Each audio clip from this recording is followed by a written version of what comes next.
Hey guys! I'm looking through the book to decide what to make for today's recipe, and it's a sweet one, perfectly right for this time of the year. Whether you're celebrating a festival or you want something sweet over the weekend, this is ultimate comfort food. I have shared halwa before, but this one is not semolina halwa. This one is almond halwa, and here it is. Gorgeous almond halwa from Chetna's Indian Feast. Only needs handful of ingredients, absolutely super simple to make, and it tastes divine. So let's get cooking. Before that, don't forget to subscribe and hit the bell button. This recipe calls and starts with 100 grams of ghee. Now in the last week's video I made something festive and I ran out of ghee, so I made it quickly in the video. So if you want to see how that's done, you can check it out. But I've just realized, oh, festive period, we use so much ghee because it just tastes richer and more special and so much nicer. I've just realized that I've run out of ghee again. Sorry. So this might happen to you at home. You can use unsalted butter. So I am using 70 grams of ghee and 30 grams of butter because that's all the ghee I have right now, and that's absolutely fine. This is what happens in real life, doesn't it? You run out of ingredients and you just make do with what you have. So I'm going to get this in a pan first. So here is a total of 100 grams. Like I said, you could either use ghee or use unsalted butter, and if like me you have a little bit of ghee but not enough, just mix the two. And I'm first going to get this melted, and I'm going to weigh out 140 grams of ground almonds till then. Oh, homemade ghee smells next level delicious. So once you've got these bubbles on top, you add 140 grams of ground almonds and you reduce the heat to low. Make sure you cook this on really low heat, and then all we have to do is stir this for a good 10 to 12 minutes. Let's see, it might take 14, who knows, we'll have to see. We want it to turn into a nice caramelly golden. Right now it is golden as well, but we want it to turn caramelly, which will take time and you cannot rush this part. In the meantime, I'm going to prepare the milk for it. So you can't leave this. We'll have to keep stirring it every 2 minutes, but we'll quickly prepare the milk as well. If I'm making Indian sweets, I do tend to use fresh cardamom because ready ground cardamom powder is just not fresh enough. It's nice and it saves time and all that stuff, but the flavor that comes from crushing fresh cardamom is really intense. So I'm just going to take 4 pods and crush it. So this crushed cardamom goes into 140 ml of water, milk, not water. And I've also got some lovely saffron. Just a pinch of that goes in. Ooh, the smell is just so lovely. I don't know if you can hear it, but it's bubbling away nicely. That's why you can't just leave it, because it will burn at the bottom and you have to keep stirring every 2 minutes.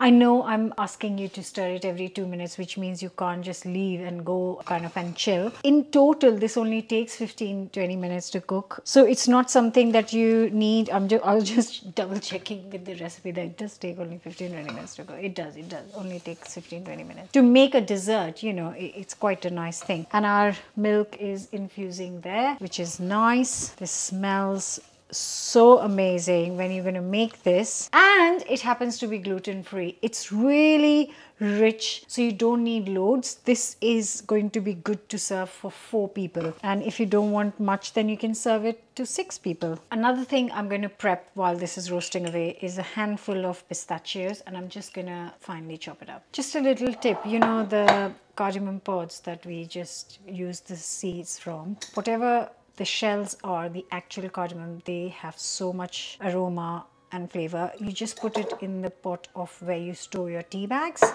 and that, my friends, will be amazing, and you're very welcome. So here are our pistachios that I'm just gonna finely chop up. Another thing to say is that you can also warm this up for 10 seconds because that will help release the flavor of the saffron into, not too much, just 10 seconds. Okay, that is looking beautifully caramelly. It's gone really kind of toffee color from a really light beige, which is what we're looking for. And now I'm going to add 40 grams of golden caster sugar for the sweetness. And then just gonna mix it for a couple of minutes till it melts and dissolves into the halwa. Such a lovely color. Right, so it's almost ready. The sugar has dissolved and now I've got here our lovely cardamom saffron milk. Gonna slowly add it with my left hand and keep stirring with my right. Be careful, it might kind of splash a little.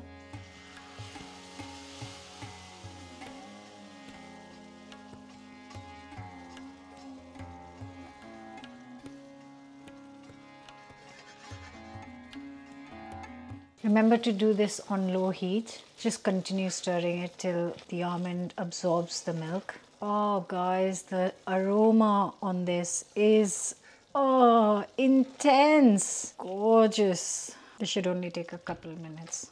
You don't want to rush this, guys. So you don't rush this. Just cook this slowly, nicely.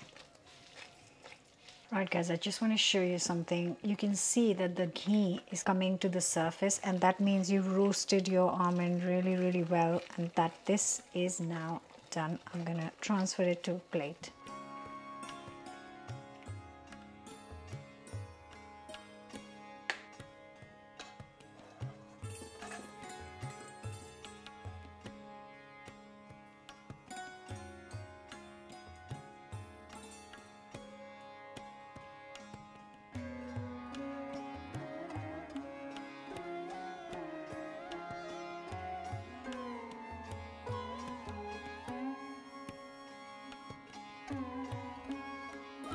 My kitchen smells incredible, let me just say that. And like I said, you can find the written recipe in Chetna's Indian Feast. I'll leave the links in the description.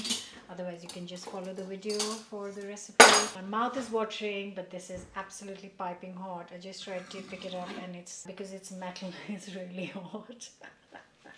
Not good planning, not good planning.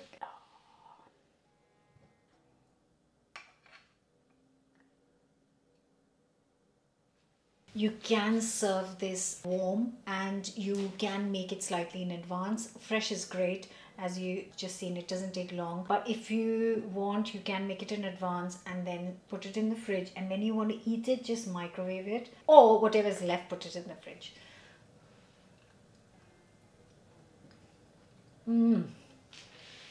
Who's going to stop me from eating this all? There's no one in the house. Oh my goodness, that is incredible. I had totally forgotten how good this was. Okay, one more bite. Then I have to leave it the rest to share with my family. So, wow. I know it's called halwa, but it is so different to a normal halwa that we make because obviously this is gluten-free. It's nutty. It's rich. I don't have any more words to say how incredible this is. Hope you're going to give this a go. Don't forget to subscribe. I'll be back next week. Bye for now.